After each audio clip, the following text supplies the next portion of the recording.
নমস্কার বন্ধুরা, আমার চ্যানেলে আপনাদের অনেক অনেক স্বাগত। আমি কিছু অল্প দিনের জন্য থাকছি না, কিন্তু গাছগুলোকে জল কে দেবে, এটা একটা বড় প্রশ্ন। তো এগুলো ট্রিক আপনারাও করে থাকেন অবশ্যই, তো আমি করছি জন্য একবার শেয়ার করে দিচ্ছি, জাস্ট এইটুকুই।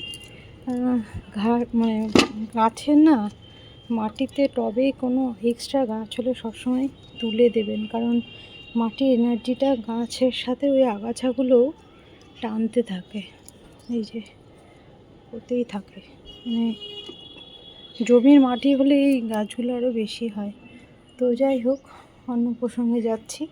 তো এরকম ছোট ছোট আমি কিছু বটল ছিল ঘরে, তো এই মাথাগুলোকে জাস্ট এইভাবে একটু ছোট ছোট করে ছেদ করে নিতে হবে।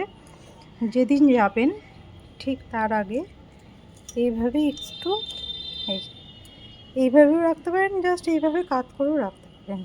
মানে 2 দিন 3 দিন জল না দিলে এই যে দেখছেন, এই যে জাস্ট একটু করে বেরোবে। আর একটা শুকনো মাটিতে দেখাই, এই সাইডটা দেখাই, এই যে জাস্ট এইভাবে টবে এরকম কাত করে দিয়ে চলে যেতে পারেন। আস্তে আস্তে আস্তে আস্তে জল পড়বে, এই যে একটু একটু করে ভিজবে এইটা। তো এরকম আমি আরও কটা বটল জোগাড় করেছি, এখন বটলগুলোতে ছেদ করছি। তো ভাবলাম একটা আপনাদের সঙ্গে শেয়ার করে নিই খুব তাড়াতাড়ি। তো এরকমভাবে 2-3 দিন চলে যায়, জল না দিলেও প্রবলেম হয় না। তো কোথাও না কোথাও তো যেতেই হয়, যতই গাছ করা হোক যাই হোক, মানে পরিস্থিতি পড়ে যায় এমন যে তখন না গিয়ে পারা যায় না।